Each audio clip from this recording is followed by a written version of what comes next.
My name is Alex Morneau. In March of 2019, I worked one season on the ice roads in the Northwest Territories. I signed on because the pay cleared debts fast, and because I believed I could handle isolation. The job did not reward curiosity. It rewarded routine, attention, and the ability to keep moving when the road looked solid and when it did not. Ice roads are not roads in the normal sense. They are routes scraped and marked across frozen lakes and muskeg, rebuilt every winter and erased every spring. They exist only as long as cold holds. The surface changes by the hour. Wind scours snow into hard ripples. Pressure ridges rise without warning. The sound of tires on ice becomes part of you. A steady hiss with a low crackle that never fully leaves your head. By March the season was already thin. Days stretched longer, and the sun had weight. The radio chatter changed tone. Dispatch spoke more often about speed limits and spacing. Crews drilled test holes every shift. Water pushed up through cracks and refroze as white plates that looked safe until you learned how they formed. The camps felt temporary in a way that made people restless. Most of us counted days. I ran supplies north. Fuel bladders, dry goods, parts crates, things that had to arrive before the thaw. 12 to 14 hours behind the wheel was normal. You learned to read the stakes and reflectors, and the land beyond them. You learned where the ice sang and where it went quiet. You learned to trust the truck more than your body. That night was clear and bitter. The temperature sat well below freezing, but not as deep as January. The sky had a pale wash to it, like the moonlight could not decide where to land. I was running solo between camps, empty stretch ahead, nothing behind for miles. The road cut straight across a wide lake. The ice there was thick by the charts, maintained by graders earlier that day. I saw the figure late, not because he was hidden but because the mind does not expect a person standing alone that far out. He stood on the right side of the marked lane, a few meters off the packed track. No vehicle, no machine, no reflective tape, just a parka pulled tight in dark pants. He faced the road and raised an arm. I slowed. The rules said do not stop in unauthorized zones. The rules also said watch for emergencies. I told myself it was a maintenance worker whose ride broke down. I told myself it was safer to slow and assess than to pass and wonder. When the truck rolled to a crawl, I saw details that did not line up. His beard had no frost. In that cold, breath leaves a mark. Fabric gathers ice. Eyelashes clump. He looked dry, like he had stepped out of a heated cab seconds earlier. I rolled down the window a few inches. The air cut in sharp and clean. I expected to see breath plume from his mouth. It did not. His voice carried toward me with the wind, but it sounded flat, as if it traveled farther than the space between us. He wanted to know how far to the next camp. I told him the distance. I told him the direction. I did not offer a ride. I did not ask questions. I expected him to move closer or to turn back. He did neither. He stood where he was and said he would walk. The words did not match the reality. Walking that distance in that cold without gear would be reckless. Walking on an active ice road at night would be worse. I told him again the distance. I told him about traffic. I gestured toward the cab. He shook his head. He stepped back, not toward the shore but onto the ice beside the track, and began moving north at an easy pace. I pulled away. The truck gathered speed. The road hissed under the tires. I checked mirrors out of habit. He was still there, smaller now, moving with a steady rhythm that looked wrong against the surface. There was no slip, no careful testing of steps. He did not swing his arms much. He did not hurry. 10 minutes later, dispatch called. They asked why I had stopped in an unauthorized zone. The tone was not accusatory, just procedural. I told them I had been flagged down. There was a pause while they checked the feed. They said the satellite showed a stop, then movement alongside my truck for several minutes after I pulled away. I asked them to repeat that. They did. They said the track showed something pacing me on the right, just outside the lane. Not a vehicle. A heat signature with a consistent stride. I looked again at the mirrors. The road behind me was empty. The ice to either side reflected moonlight in broken plates. Nothing moved. I said there was nothing there. Dispatch asked me to confirm my dash camera status. The camera light was on. The system showed recording. I told them I would check the footage at the next pullout. They advised me to maintain speed and spacing, and to report any changes. The call ended. I kept driving. The cab felt smaller. Every sound stood out. The tires. The engine fan. The faint rattle of cargo straps. I told myself the feed lagged or glitched. I told myself heat signatures do strange things over ice. I told myself people misinterpret data all the time. I reached to pull out near a pressure ridge and stopped with the engine running. I checked the camera system. The video file from the stop corrupted. The image froze and smeared. The time code jumped. The audio track remained intact. I played it. At first there was only wind and engine noise. Then a sound entered, low and rhythmic, crunching ice. Each crunch landed with the same interval as my tires rolling over the hardpack. Not the same sound, but the same timing. Step for rotation. Step for rotation. The sound persisted for several minutes, then faded as speed increased. There was no voice, no breath, no other movement. I shut it off. I sat with my hands on the wheel until my fingers ached. I did not want to look outside. When I did, the ice lay flat and still. I rolled again. I did not stop until the next camp. When I parked, the other drivers asked why I looked pale. I told them I was tired. I told dispatch the footage had corrupted, but the audio captured footfalls that matched speed. They told me to log it and rest. They told me equipment failures happen near the thaw. I slept poorly. In the bunk the truck ticked as it cooled. Wind brushed the trailer sides. Each sound pulled me awake. In the morning I asked quietly about walkers. People who cut corners or tried to save money by moving on foot between camps. A few nodded. It happened sometimes. Rarely on the lakes. Usually near shore. I did not mention the lack of frost. I did not mention the voice. 2 nights later I ran the same stretch. Daylight lingered, but the sun still dropped early. I stayed alert for figures. I saw none. Dispatch did not call. At the end of the week safety called me into a trailer. They showed me a printout. The satellite feed again showed a heat signature matching my speed on that first night. They said it happened twice more on other routes with different drivers. Each time the drivers reported seeing a person who refused a ride. Each time the footage failed in the same way. Video corrupted. Audio intact. They told me they believed it was a man from a nearby community who had been hitching rides and walking when refused. They told me he had a medical condition that affected circulation and sweat, which could explain the frost. They told me the voice quality could be wind and cab acoustics. They told me heat signatures can smear and appear to pace when the angle is shallow. They also told me that after the thaw a body was recovered near the shore north of that lake. Hypothermia. No vehicle nearby. The clothing matched a parka similar to the one I described. The estimated time of death aligned with the first sighting. That explanation fit the rules. It fit the paperwork. It fit the need to close the season without panic. I accepted it. I finished my contract and went home. Months later, I requested my dash audio file.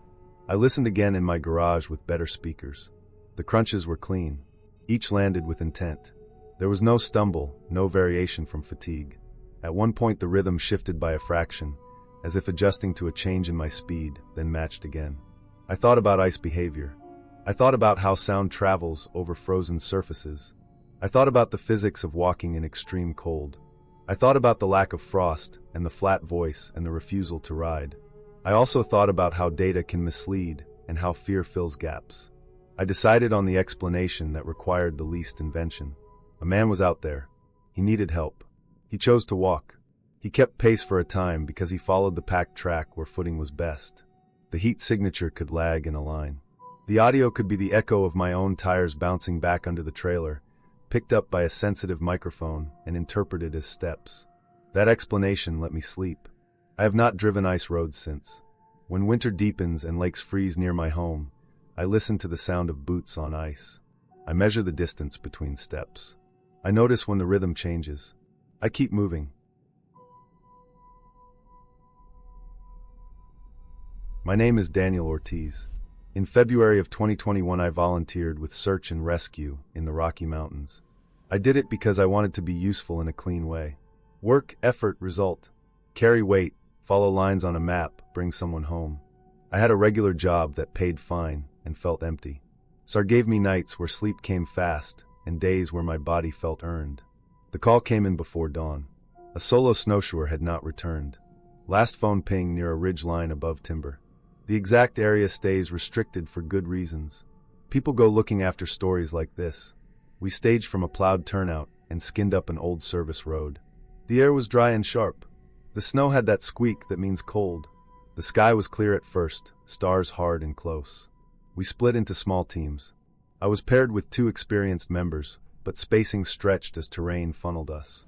Radios worked, but the range folded in the trees. I focused on the basics. Step, breath, check bearing, mark time. The missing man was in his 30s, fit, with rented snowshoes. No avalanche forecast issues that morning. It looked like a simple navigation mistake. By mid-morning the weather turned. It came fast the way it does here. Wind rose and flattened sound. Snow started sideways, then vertical, then everywhere. Visibility fell to a few yards. Ridge lines erased themselves. Our tracks filled in behind us. Radios crackled with overlapping voices and cut words. People tried to talk at once, then stopped. We switched to short updates and silence. That part felt normal. I found the first sign below a wind-scoured hump. At first I thought it was an animal line, then I saw the spacing. Long stride. Deep impressions. Toes clear, heel clear. No snowshoe frame marks. No boot tread. Bare feet. The skin on the print looked rounded at the edges like it had pressed down soft and then stiffened. I knelt and brushed a little snow away with a glove and felt the shape. I did not want to believe it. Protocol says you follow tracks. You mark them, you call them in, and you follow until they end or join something else. I marked the spot and moved on. The prints headed downhill toward a thin stand of spruce. They were steady, not stumbling. The stride length suggested purpose, or at least momentum. I kept checking around for dropped boots or torn bindings. Nothing. Snow kept falling, and the light flattened. My breathing was loud inside my hood. As I followed, my head tried to solve it. Hypothermia can cause bad decisions. People shed layers. People lose shoes. Rental gear fails. A man can walk barefoot longer than seems possible if his mind is gone and pain signals fade. That logic held me together. I kept moving. The tracks ended at the tree line. Beyond the last print the snow was untouched. No turn. No crawl. No drag. Just a clean stop where wind had drifted shallow. I searched in widening arcs until my thighs burned. Nothing. The radio gave me a fragment from another team about pulling back. Weather was closing the window. I marked the end point with a pole and tape and headed down. Base camp that night was a cluster of tents dug into a bench. We ate fast and quiet. Snow hammered the fabric. Wind combed the trees. I lay on my pad and tried to rest. Sleep came in pieces. Sometime after midnight I heard steps. Crunching. A steady pace. Not close enough to touch the tent, not far enough to be wind. The sound moved along the perimeter, paused, then continued. I waited for a call on the radio or a headlamp beam. None came. I told myself it was a team member doing checks. I did not unzip. The steps circled again. My heart rate stayed high until morning. At first light the storm eased. The world looked erased and new. We crawled out and stamped warmth back into our feet. Someone pointed down. Tracks ringed the tents. Bare footprints. Long stride. Deep. The same shape I had seen the day before. They circled wide, never crossing into camp. No boot marks mixed in. No poles. No signs of a stumble. Just a clean loop and then a line away toward the trees. We followed them for an hour until they vanished into a wind-scoured slope where rock showed through. After that the day became work. Grid searches. Probing where drifted. Calling it when light failed. We did not find him. We did not find boots or snowshoes or a body. We stood down after days when the probability curve flattened. The explanation came together later, piece by piece, from evidence and patterns and a hard acceptance of how cold kills. The missing man likely lost his snowshoes early. A binding failure or a misstep on crust can tear them off. He would have post-holed, burned energy fast, soaked his boots. He may have removed them to dry or to deal with pain, and then been unable to put them back on as numbness set in. Bare skin on snow leaves prints like what I saw when the surface is soft enough. Hypothermia strips judgment and can leave strength for hours. The long stride fits a person pushing downhill with a fixed idea. The perimeter tracks made sense once we allowed the simplest answer. He walked into our camp during the night. The wind masked our presence. Headlamps were off to save batteries. Tents were low and snow-covered. He circled, perhaps confused by shapes and sounds, perhaps afraid to approach, perhaps looking for a path through. He did not come close. He kept moving. By morning he was gone again. We never found him because the mountains are wide and winter hides mistakes well. Later, in spring, melt would erase what was left. We documented everything and closed the file with a likely outcome.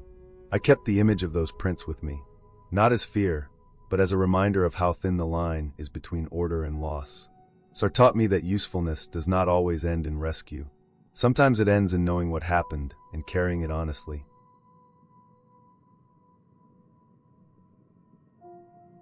I moved there because I needed distance and time, and because the rent fit what was left of my life. January in northern Minnesota is not a place people choose unless they have to. I had left Duluth with a truck half full of boxes, a coffee thermos, and the kind of quiet that follows paperwork and signatures, and a house that is no longer yours. I drove north until the lake was behind me and the roads narrowed. Snowbanks rose on both sides like walls. The listing had been brief.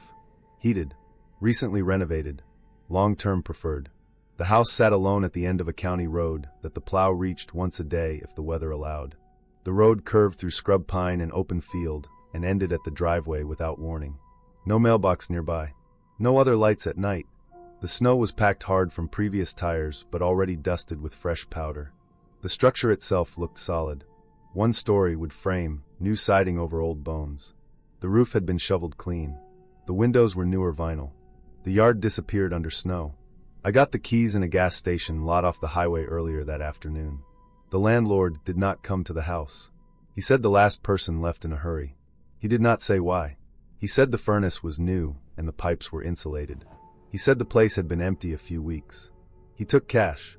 He handed me the keys and a folded lease and drove away before I finished checking the lock on my truck. Inside, the house smelled of paint and cold wood. The floors were clean. The walls were bare. There were new baseboards, but the trim around the doors was old. The furnace kicked on as soon as I flipped the breaker. It sounded strong. The vents pushed warm air. I unloaded until dark and slept on a mattress on the floor with my coat folded under my head. The first morning I woke to breath fogging the room. The furnace was quiet. The thermostat read 56. The air felt dry and sharp. By noon it was colder. The sunlight through the windows did nothing. I put on layers and moved around. At dusk, the furnace started again on its own, and the temperature climbed fast. By bedtime, it was warm enough to sleep without gloves. I assumed a bad thermostat or a timer set wrong. I made a note to call when I had service. My phone showed 1 bar only if I stood by the bathroom window and held it still. Most of the time it showed nothing. The pattern repeated. Warm nights, cold days. Each morning the house lost heat faster than it should have. I could feel it near the walls, like cold breathing through them. The insulation was uneven. The crawl space hatch in the hallway did not seal tight. I stuffed towels around it. The furnace still stayed off during daylight hours. It came on shortly after dark every night without fail. The pipes knocked even when no water ran. It was not random. 3 sharp taps, a pause, then 2 slower ones. Always the same spacing. It came from the wall behind the bathroom, and sometimes from the kitchen floor. I had lived in cold houses before. This was different. It sounded deliberate. I told myself it was expansion and contraction, metal moving against wood. I tried to ignore it. I spent the days clearing snow, unpacking, burning scrap wood in the fireplace to keep my hands working. The weather turned worse. Wind scoured the fields. Snow drifted back across the road after each plow. The sky stayed white. The silence pressed in. At night, the furnace hum and the tick of cooling pipes filled the space. The third night brought a whiteout. The wind rose fast. Snow hit the windows sideways. The power went out before midnight. The furnace cut off. The house dropped into a quiet that felt heavy. I lit the fireplace and kept it fed. The fire threw light across the living room and onto the window facing the trees. That was when I saw the prints. They were close to the glass, maybe 3 feet away. Bare feet, human size, toes clear, the arch visible. The skin must have touched the snow directly. They led from the treeline straight to the window and stopped. No overlap, no hesitation. The snow was already softening the edges, filling them in grain by grain. There were no prints leading away. I stood there long enough that my legs started to shake. I checked the door locks and the windows. Everything was shut. I kept the fire going until morning. The wind never stopped. By daylight, the prints were gone. The yard was smooth again, drifted and reshaped. I searched around the house and found nothing. No tracks near the doors. No signs of someone sheltering. No broken glass. I told myself it had to be an animal. I told myself I had misread the shape in bad light. The power came back late that afternoon. The furnace stayed silent until dark. I called the landlord when I got a bar of service. It went to voicemail. I left a message about the furnace and the cold days. He did not call back. The knocking in the pipes grew louder. It happened even when the house was warm. 3 taps, pause, 2 taps. Sometimes it came twice in a row. I started marking the times. It happened most often in the late afternoon, when the temperature inside dropped fastest. I went into the crawl space during the warm part of the night. The hatch opened to a narrow dirt floor with plastic sheeting and old insulation. The pipes ran along the joists. One section near the bathroom was bare. There was a shut-off valve I had not seen before. It was old. The handle was stiff. The next day, while the house cooled, I checked the valve. It was closed. I opened it. The pipes knocked almost immediately. 3 taps, pause, 2 taps. I closed it again. The knocking stopped. I left it open and waited. An hour later, it was closed again. I understood then what the furnace schedule meant. Heat at night kept the pipes from freezing. Cold days drove anyone hiding there into the crawl space, where the temperature stayed just above freezing. The shutoff controlled a branch line feeding the bathroom. Opening it sent pressure changes through the pipes. A signal. I found the access panel behind the bathroom wall that night. It was hidden behind a new sheet of drywall, screws set shallow. Behind it was a narrow space between studs. Enough room for a person to crouch. The insulation had been pulled back. There were footprints in the dust. Bare. The previous tenant had not left suddenly. He had been living there too. The furnace was on a timer tied to an external sensor. It ran only when the outside temperature dropped below a set point, which happened at night. During the day, the house bled heat. Anyone inside the walls would stay hidden, moving only when the cold forced them. The footprints during the whiteout had been a mistake. He had needed heat and come too close to the firelight. I packed that night. I kept the fire going until dawn. I left the crawl space valve open. I turned off the water main. I took photos of everything when I had light. The sheriff came 2 days later after I drove south to get service and make the call.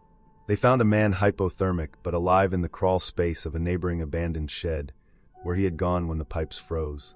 He had been evicted months earlier and never left the property. He knew the house better than the landlord did. He had learned the furnace schedule and the valve pattern. The knocking had been his way of checking if someone was home. The lease allowed termination for unsafe conditions. I left the keys at the same gas station. I did not wait for a refund. I went back to Duluth and slept on a friend's couch until spring. I still think about how quiet the house was during the day and how fast the cold came. I think about the prints filling with snow and how close they were to the glass. Nothing followed me when I left. Nothing needed to. The danger stayed where it was, sealed behind walls and paperwork, waiting for the next person who needed cheap rent and silence.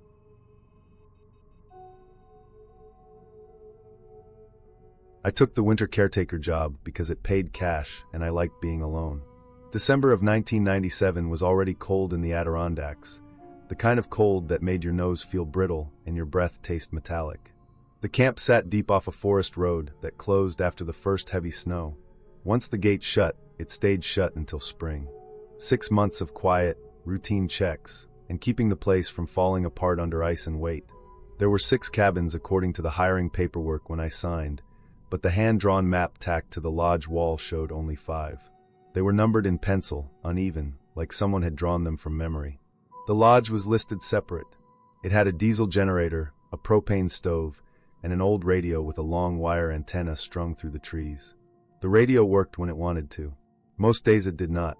My routine was simple.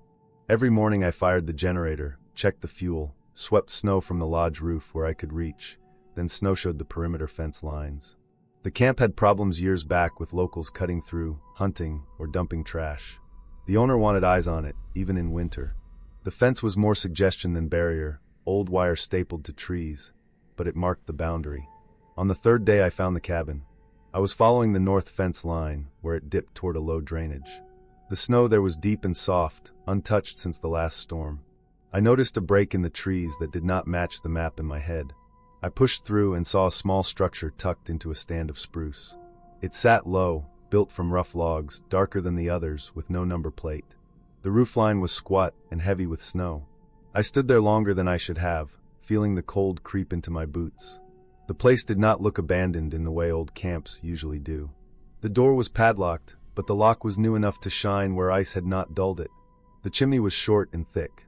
When I stepped closer, I caught a smell that did not belong to winter woods. It was faint but clear. Cold ash and old smoke. Not months old, recent enough to still have an edge. I circled the building.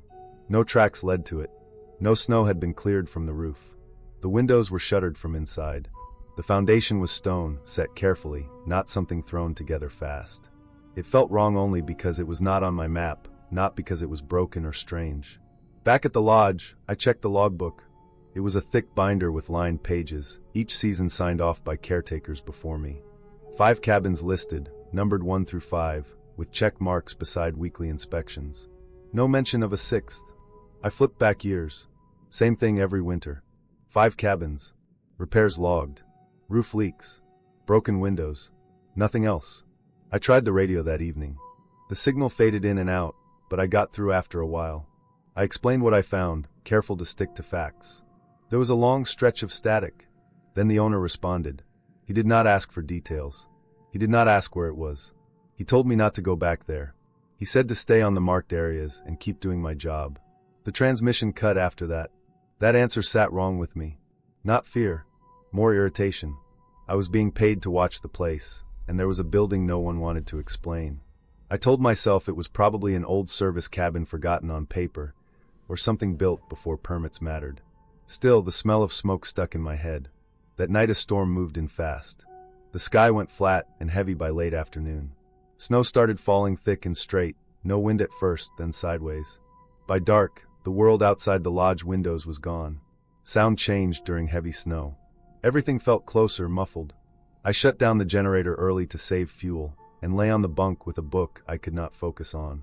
Sometime after midnight I heard a sound that did not fit. A sharp crack carried through the snow. Wood on wood. A door slamming. It came from outside, from the direction of the cabins. I sat up and listened. A few seconds later came the sound of steps. Slow. Heavy. Crunching snow, space like someone walking between buildings, not running, not stumbling.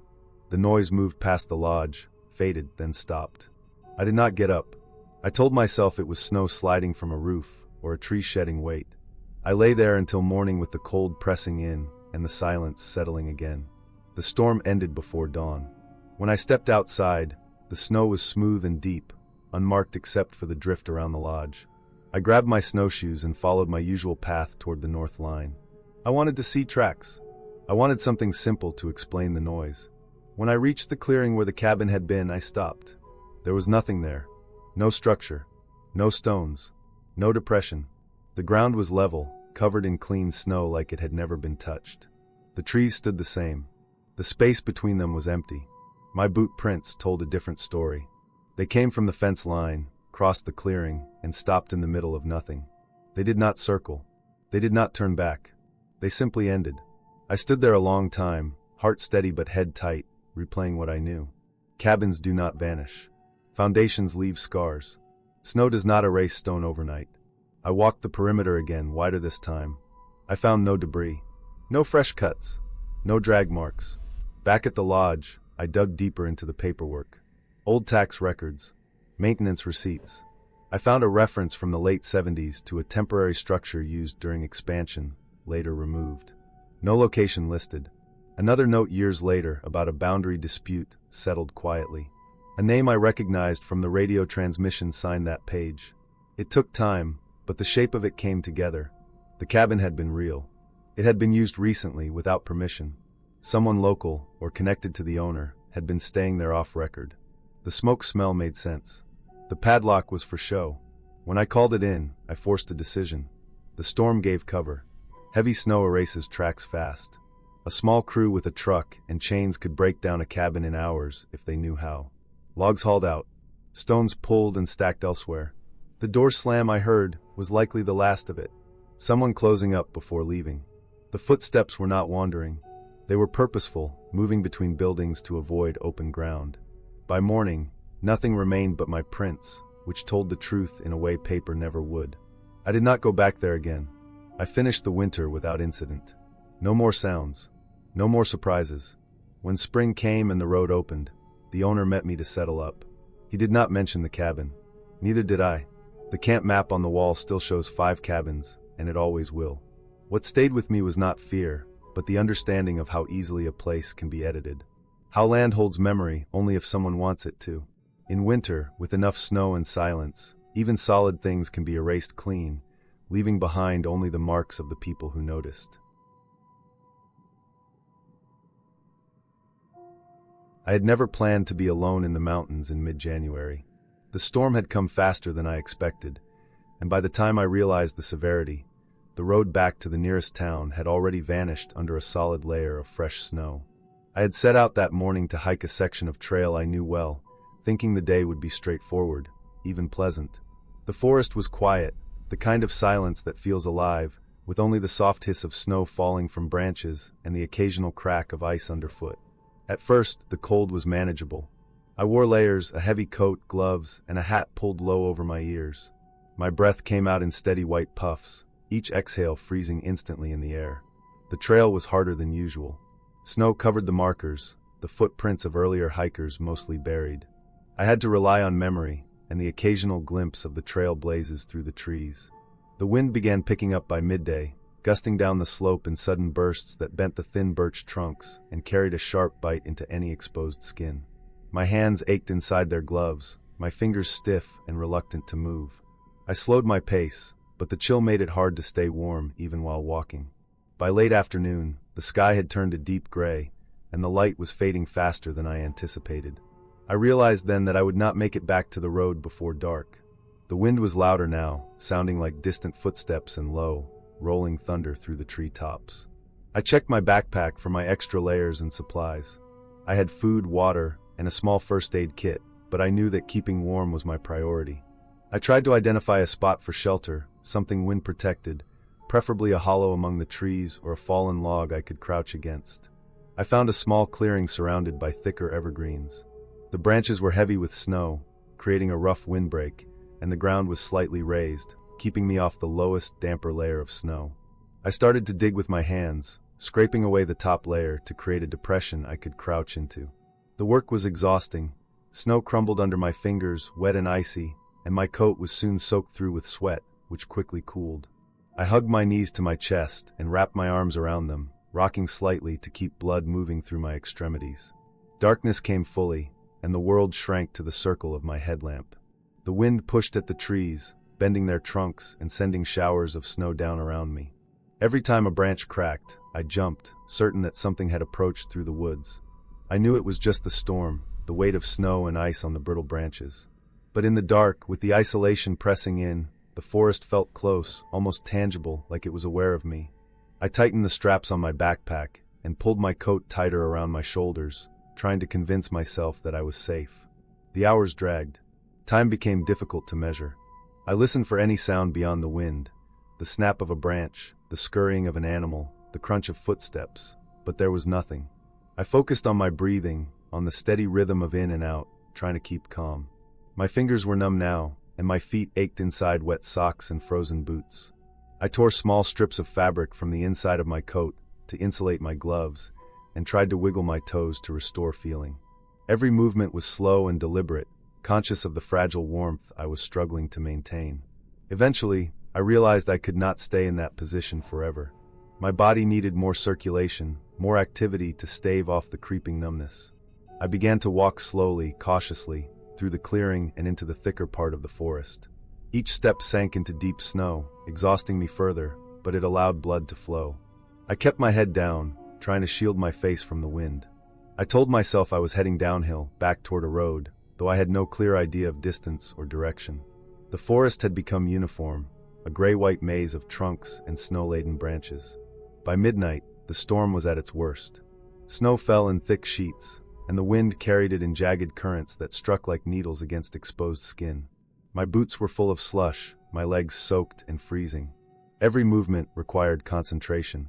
I slipped once on a hidden patch of ice, falling onto my side, the impact shaking me through. I lay there for a moment, gasping, listening to the hollow whistle of the wind, wondering how long I could last if I could not find shelter soon. My stomach growled. The food I had brought would not help if my body could not digest it, if the cold overtook me first. I kept moving slow, deliberate, choosing every step carefully. Eventually, I stumbled upon what looked like a snowed-in cabin, barely visible through the storm. Its roof sagged under the weight of ice, but the structure was solid. The door was frozen shut, but I found a side window with a cracked pane. Using the butt of my backpack, I broke the glass enough to squeeze inside. The interior was dark, cold, and coated with a thin layer of ice. It smelled faintly of wood and mildew, abandoned long enough to lose any hint of warmth. I dropped my pack and immediately set to work building a small fire from scraps of wood I found scattered across the floor. My hands shook as I struck a match, the small flame catching after several attempts. The fire brought warmth, though not much. I crouched close to it, my body soaked and shivering. I ate a small portion of the food I had brought, trying to force warmth into my belly.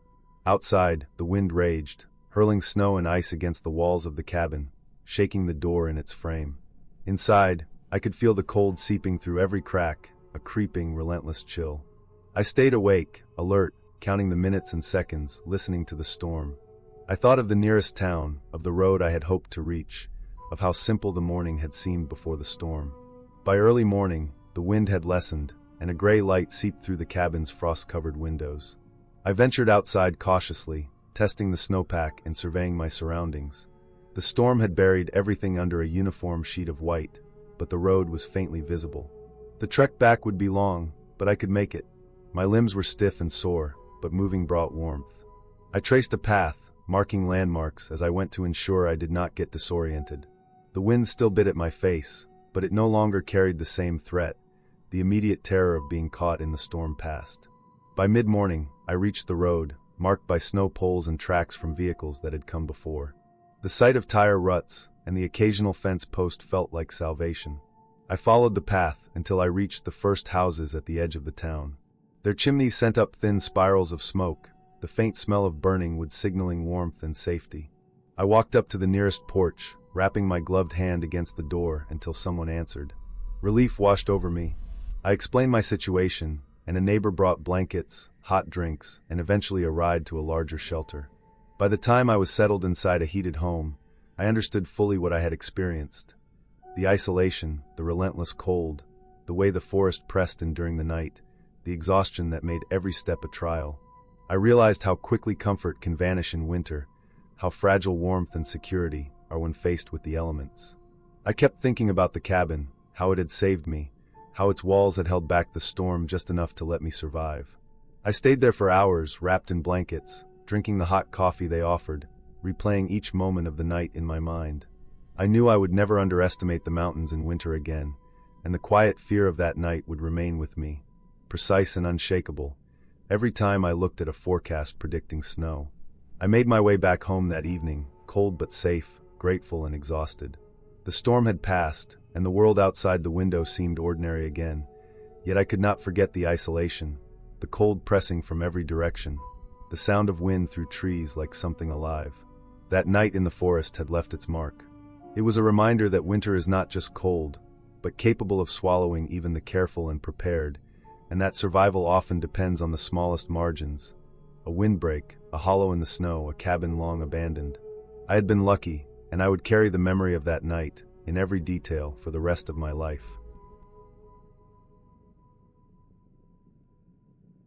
My name is Thomas Reed. In January of 1985, I was working as a contract surveyor in rural Wyoming, hired to re-establish parcel lines after a winter that had erased the ground. Fences were buried. Corner markers were gone. Whole sections of land had turned into smooth white fields with no reference points. The work was simple on paper and slow in practice. It did not justify a crew. I drove out alone with my gear, my rifle, and enough supplies to last a week if the weather held. The land sat high and open, rolling rather than mountainous, broken by shallow draws and wind-carved ridges. In summer it would have been grass and sage. In January it was nothing but snow and sky. The snow had weight to it. Not powder, not drift light. It had fallen wet early in the season and frozen hard. Later storms stacked on top of it. Every step broke through a crust and sank into packed layers beneath. Walking 100 yards felt like work. I set up camp near a line of cottonwoods along a frozen creek. The trees offered a break from wind and a sense of edge in an empty place. I pitched a small canvas tent, anchored it deep, and parked my truck nose into the prevailing wind. The truck was an old 3/4 ton with chains, reliable but not invincible. I expected to move it every day or two to keep it from settling in. The first night passed as expected. Wind moved through the trees with a dry hiss. Snow grains tapped the tent. The stove ticked as it cooled. I slept in layers and woke often, but nothing felt wrong. Silence came in waves between gusts, but it always broke again. The second day I worked lines that should have been marked by fence posts. I probed with a steel rod until I struck wood or wire. I flagged what I found and logged coordinates. The sun stayed low and pale, never warming the air. By late afternoon my hands ached in a way that lingered even after I flexed them. I returned to camp tired but steady. That night the wind fell away earlier than before. The trees stopped moving. Snow on the ground lost its texture. The world flattened. Sound carried oddly. When I shifted inside the tent, the fabric barely rustled. My breath sounded thick in my ears, like it was wrapped in cloth. Silence out there was not peaceful. It pressed. It felt like standing underwater. I noticed it the way you notice pressure in your head before a storm, except there was no storm coming. I told myself it was a temperature inversion. Cold air settling. Sound bending. I had worked winters before. I knew conditions could turn strange without being dangerous. Still, sleep came in short stretches. On the third day the sky stayed clear. No wind. No cloud. The snow surface shone hard and bright. My truck did not start on the first turn, but it caught on the second. I drove a short distance to another section, worked until mid-afternoon, then returned to camp early. Something about the quiet pulled at my focus. I felt watched without seeing anything to watch me. It was not fear yet. It was alertness with no object. That evening I ate quickly and stayed inside the tent. I kept the stove low. When I turned it off, the silence rushed in again. Even the creak beneath the ice made no sound. My ears rang faintly. I shifted my jaw to clear them, and the ringing stayed. At some point after dark I noticed that the wind had not returned at all. Not a single movement. The cottonwood branches were frozen in place. Snow on the tent roof did not slide or settle. When I inhaled, the sound felt absorbed. When I exhaled, it did not seem to travel. That was when I became aware of another rhythm that was not mine. At first I thought it was my own breathing reflected back at me. I held my breath. The rhythm continued. Slow, even. A measured intake and release, longer than a man at rest, too steady to be wind. It seemed close. Not inside the tent, but near enough that it felt present rather than distant. There was no crunch of snow, no brush of fabric or fur. Just the sound itself, muted but clear, like breath passing through a thick mask. My body went cold in a way that had nothing to do with temperature. I reached for the rifle without thinking. I eased the bolt back and forward. The metal click sounded dull, as if padded. I did not look outside. I did not call out. I waited, counting the breaths that were not mine. They did not change. They did not approach or retreat. They simply continued. I pushed the tent flap open and fired into the dark. The muzzle flash lit the snow for a fraction of a second. The sound did not echo. It did not crack or roll. It dropped straight down and vanished, as if the air swallowed it whole. After that there was nothing. No return of wind. No movement. No breathing. Just the same heavy quiet. I stayed awake until the sky began to lighten.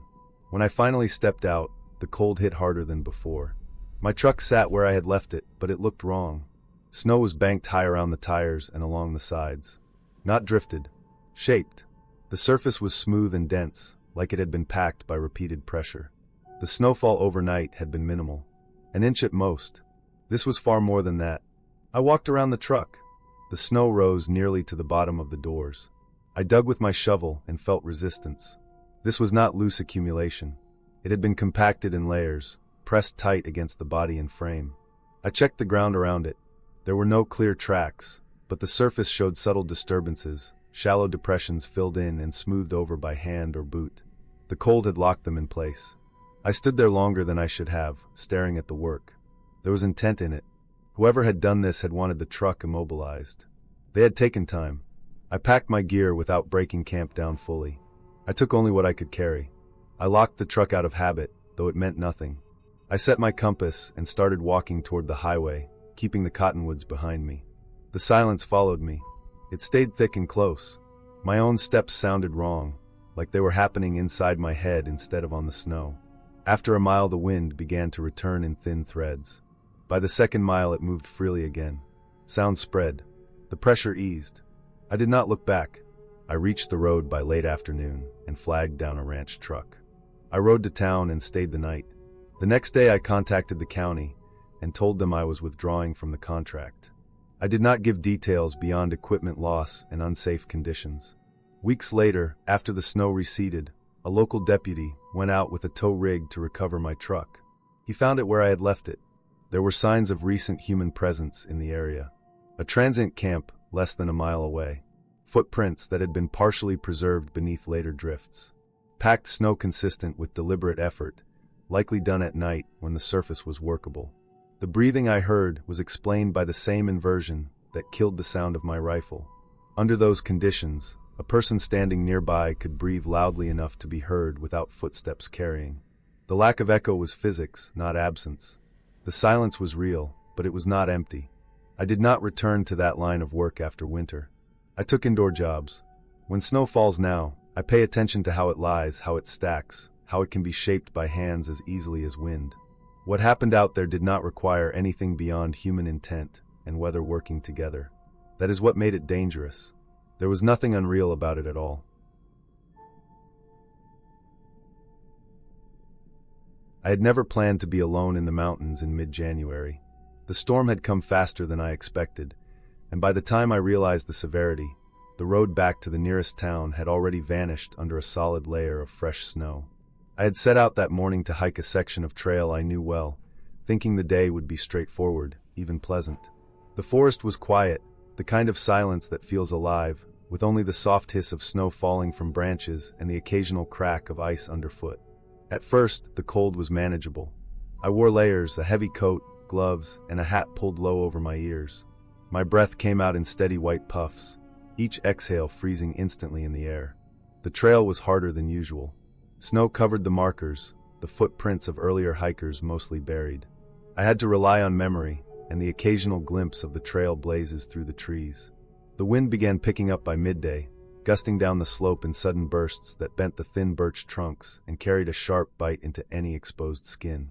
My hands ached inside their gloves, my fingers stiff and reluctant to move. I slowed my pace, but the chill made it hard to stay warm even while walking. By late afternoon, the sky had turned a deep gray, and the light was fading faster than I anticipated. I realized then that I would not make it back to the road before dark. The wind was louder now, sounding like distant footsteps and low, rolling thunder through the treetops.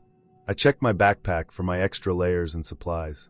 I had food, water, and a small first aid kit, but I knew that keeping warm was my priority. I tried to identify a spot for shelter, something wind-protected, preferably a hollow among the trees or a fallen log I could crouch against. I found a small clearing surrounded by thicker evergreens. The branches were heavy with snow, creating a rough windbreak, and the ground was slightly raised, keeping me off the lowest, damper layer of snow. I started to dig with my hands, scraping away the top layer to create a depression I could crouch into. The work was exhausting. Snow crumbled under my fingers, wet and icy, and my coat was soon soaked through with sweat, which quickly cooled. I hugged my knees to my chest and wrapped my arms around them, rocking slightly to keep blood moving through my extremities. Darkness came fully, and the world shrank to the circle of my headlamp. The wind pushed at the trees, bending their trunks and sending showers of snow down around me. Every time a branch cracked, I jumped, certain that something had approached through the woods. I knew it was just the storm, the weight of snow and ice on the brittle branches. But in the dark, with the isolation pressing in, the forest felt close, almost tangible, like it was aware of me. I tightened the straps on my backpack and pulled my coat tighter around my shoulders, trying to convince myself that I was safe. The hours dragged. Time became difficult to measure. I listened for any sound beyond the wind, the snap of a branch, the scurrying of an animal, the crunch of footsteps, but there was nothing. I focused on my breathing, on the steady rhythm of in and out, trying to keep calm. My fingers were numb now, and my feet ached inside wet socks and frozen boots. I tore small strips of fabric from the inside of my coat to insulate my gloves, and tried to wiggle my toes to restore feeling. Every movement was slow and deliberate, conscious of the fragile warmth I was struggling to maintain. Eventually, I realized I could not stay in that position forever. My body needed more circulation, more activity to stave off the creeping numbness. I began to walk slowly, cautiously, through the clearing and into the thicker part of the forest. Each step sank into deep snow, exhausting me further, but it allowed blood to flow. I kept my head down, trying to shield my face from the wind. I told myself I was heading downhill, back toward a road, though I had no clear idea of distance or direction. The forest had become uniform, a gray-white maze of trunks and snow-laden branches. By midnight, the storm was at its worst. Snow fell in thick sheets, and the wind carried it in jagged currents that struck like needles against exposed skin. My boots were full of slush, my legs soaked and freezing. Every movement required concentration. I slipped once on a hidden patch of ice, falling onto my side, the impact shaking me through. I lay there for a moment, gasping, listening to the hollow whistle of the wind, wondering how long I could last if I could not find shelter soon. My stomach growled. The food I had brought would not help if my body could not digest it, if the cold overtook me first.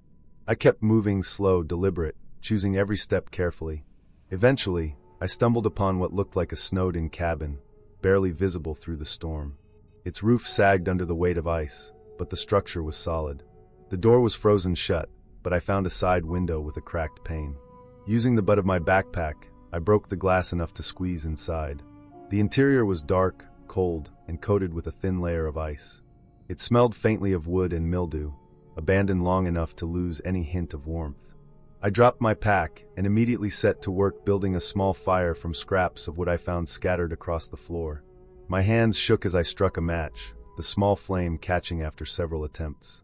The fire brought warmth, though not much. I crouched close to it, my body soaked and shivering. I ate a small portion of the food I had brought, trying to force warmth into my belly. Outside, the wind raged, hurling snow and ice against the walls of the cabin, shaking the door in its frame.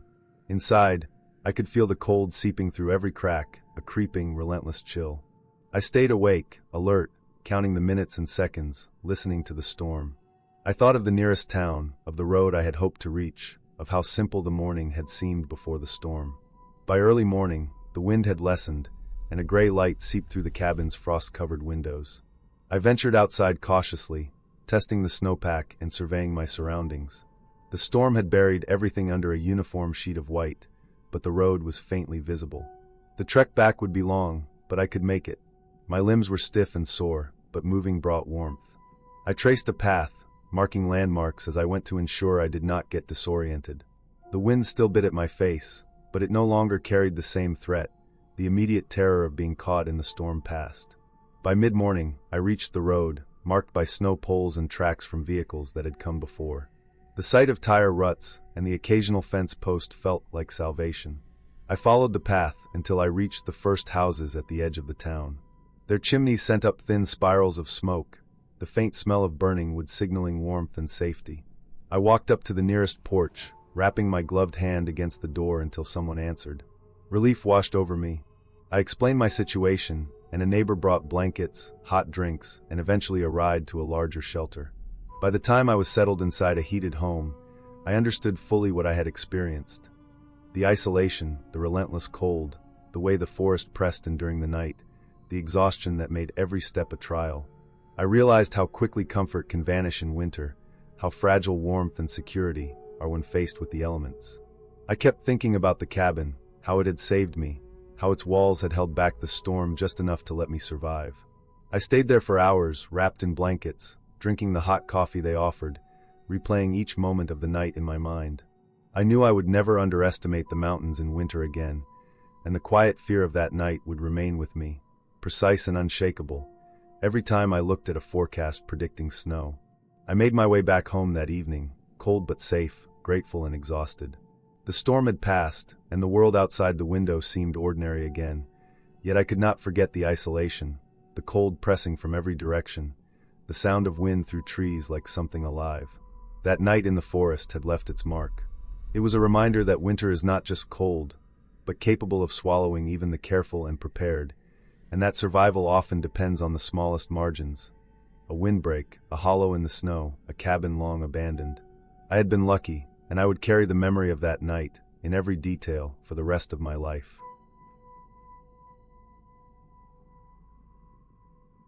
My name is Harold Baines. In January of 1973, I took a winter posting that most men refused.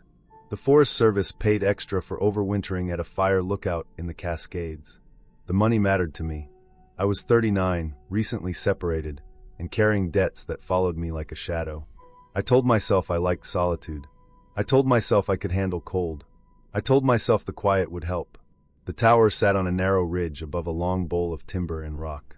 In summer you could see 3 counties on a clear day. In winter you saw very little. Snow stacked on the railings. Wind combed the drifts into hard shapes that never stayed the same.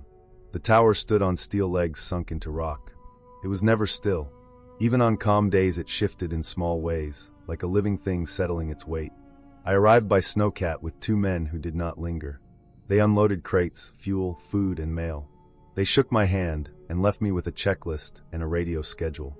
When the engine noise faded, the silence pressed in. It was not peaceful. It was empty and sharp. The first week passed in work. I logged weather readings. I chipped ice from the door. I rationed fuel and learned how fast the stove burned wood when the wind cut through the walls. Ice formed inside the windows. It crept along the glass in white lines and thick plates. Sometimes it sealed the corners shut. I chipped it away with the back of a knife. My breath stayed visible long after I stopped moving.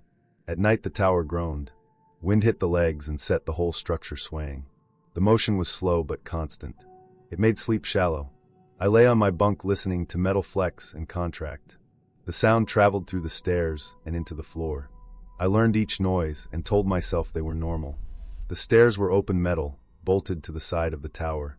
They rose from the snow to a trapdoor in the floor. When the temperature dropped fast, the metal shrank.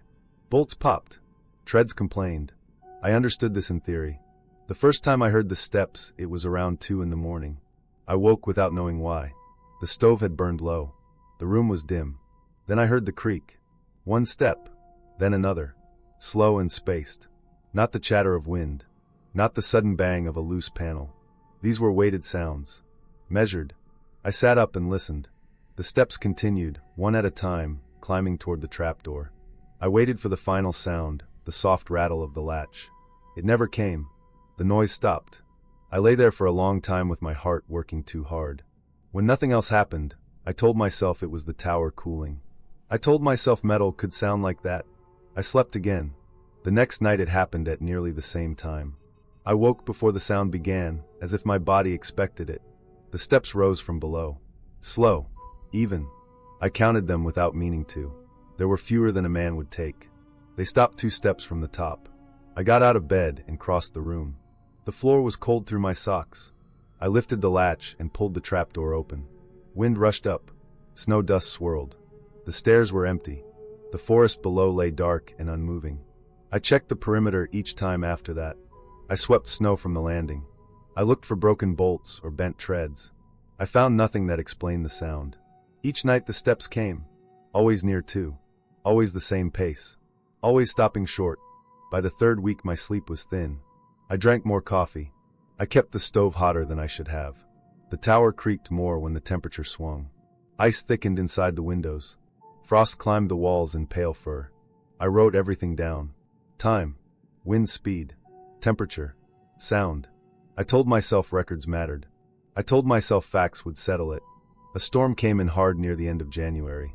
Snow fell for 2 days without pause.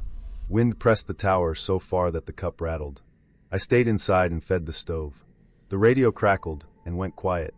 I did not hear the steps during the storm. The noise of the wind swallowed everything.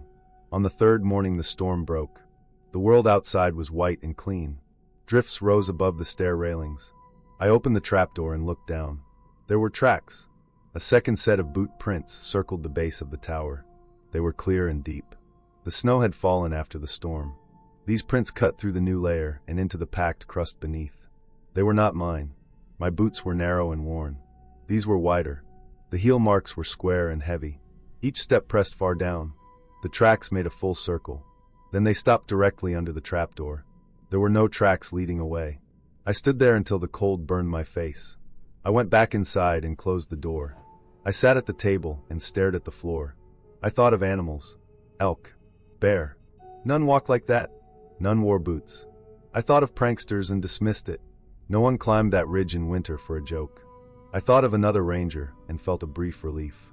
Then the details returned. the radio schedule, the isolation, the lack of notice. I waited for more snow to hide the tracks. It did not come. The cold held. The prints stayed sharp. Each time I looked down, they were there. The steps continued at night. I began to hear other things. Scraping under the floor when the wind died. A thump that matched the rhythm of the steps. I checked every bolt. I checked the ladder. I checked the fuel cache and the outhouse trail. Nothing changed. I considered leaving. The snowcat was not due for weeks. I could try the trail on skis. The weather made that foolish. I told myself the prints would explain themselves. The explanation came in pieces. On a clear afternoon, I noticed something new near the base of the tower. A dark line where snow had melted back from one leg. The metal carried heat down from the tower. Beneath it, the snow thinned. I followed the line with my eyes and saw a depression near the rocks. I went down carefully. The stairs rang under my weight. I circled the base and found a shallow pit dug into the drift. Inside were signs of use. A flattened patch where someone had sat.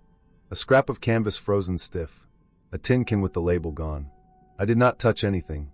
I climbed back up and locked the trapdoor. That night the steps did not come. In the morning I looked again. The pit was empty. Fresh snow had been brushed over it by hand. The prints remained. Still no exit trail. I thought about heat. I thought about shelter. I thought about a man using the tower as a windbreak, waiting out storms below while listening to me move above. The steps made sense then. Wait on the stairs. Testing. Counting. Stopping when the noise carried too much. I thought about why the tracks never left. I followed the ridge with binoculars. On the lee side, cornices hung over steep drops. Snow blew off the ridge and filled everything behind it. A man could come up from the timber and circle the tower. When he left, the wind could erase his path within minutes. The final piece came from the logbook. I found an old entry from years before. A note about a surveyor who vanished during a winter job. His name meant nothing to me. The date did. Same month. Same ridge. The entry mentioned large issued boots. I reported everything when the relief crew arrived. They found more signs below the tower. They found a bed of pine boughs hidden in rock. They found no body. They told me a transient logger had been living off stolen supplies in the area for years. He likely used the tower for warmth and left when he realized I would not. I believed them because it fit the facts. A man. Cold. Careful. Close enough to hear me breathe at night. The steps were not the tower. They were someone measuring distance. I did not take another winter post. The money was not worth knowing how thin the floor was between you and someone waiting below. I rented the cheapest car because I planned to drive slow and stop often. It was December, and I wanted empty roads and low costs.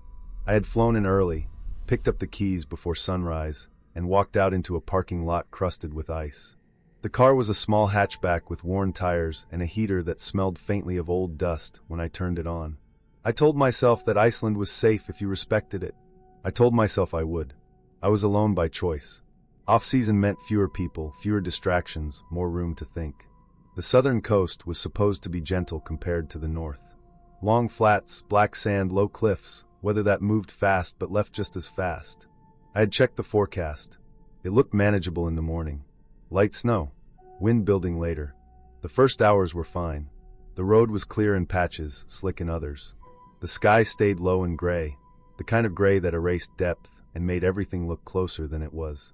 Lava fields lay buried under snow that drifted into soft shapes. I drove with both hands tight on the wheel, shoulders tense without noticing. The car hummed and rattled in a way that made every bump feel worse than it was. I passed no one for long stretches. When a truck did come from the opposite direction, it felt startling, like a reminder that other people existed somewhere beyond the windshield. The wind began to rise. It came in bursts that pushed the car sideways, then eased, then hit again harder. Snow started to cross the road instead of falling straight down. The lines faded. The edges vanished first. I slowed more. I watched the right side carefully, trying to keep a sense of where the pavement ended. The world narrowed to the beam of the headlights and the pale fog of snow within it. My phone lost signal. I did not like that, but I had expected it. I kept going because turning around felt worse. The idea of stopping also felt worse. The storm rolled in fast. 1 minute I could see a curve ahead, the next there was nothing. The wind howled and the snow thickened until the air itself looked solid. The road vanished. Not covered. Gone. I could not tell where it was. I could not tell where I was. The car started to drift toward what felt like open space. I eased off the gas and steered into the wind. The tires slid. My heart pounded in a tight, fast rhythm that made my breath shallow. I pulled over because I had no other choice. I slowed until the car stopped. I put it in park. I sat there with the engine running and the heater on low, staring into white. I told myself to wait it out. I had read about storms like this. They passed. You waited. The wind rocked the car. Snow hissed against the sides and the roof. The sound was constant, a dry scrape layered with deeper gusts that made the frame shudder. I checked the time. I checked the fuel gauge. I checked my phone again, even though I knew it would not work. I wrapped my scarf tighter and tried to relax my grip on the wheel. Something brushed the side of the car. It was light, quick, and close. Not the broad shove of wind. Not the scatter of snow. It was a single contact along the passenger side, like fabric or hair dragged across metal. I froze. I listened. The wind did not change. The snow kept up its steady scrape. I told myself it was a loose strap from the car, or ice breaking free and sliding. I did not move. It happened again, slower this time. A soft drag along the door, then a pause. I turned my head without meaning to, eyes fixed on the side mirror. It was rimmed with frost. I could see nothing beyond a blur of white. The sense of something close stayed. My skin prickled along my arms and neck. I stayed very still. I focused on breathing. I counted. I waited for the next gust to drown out whatever it was. When the wind surged, the brushing did not come with it. It came after, separate, deliberate. I leaned forward to look at the passenger window. Snow clung to the glass in uneven sheets. Then shapes appeared where the snow thinned, darker patches forming under pressure. They resolved into prints, palms and fingers pressed flat against the window from the outside. The fingers were long and spread wide, the tips dragging slightly as if testing the surface. The shape slid a little, then stopped. My mind tried to reject what my eyes were seeing. I told myself it was a trick of heat and cold, condensation forming under my breath, snow shifting in the wind. But the pressure marks were too clear. They had weight. They moved in a way that suggested intent. More appeared on the rear side window, then on the windshield near the edge of the hood. They did not come all at once. They came one by one, placed, adjusted, withdrawn. I did not see arms. I did not see a body.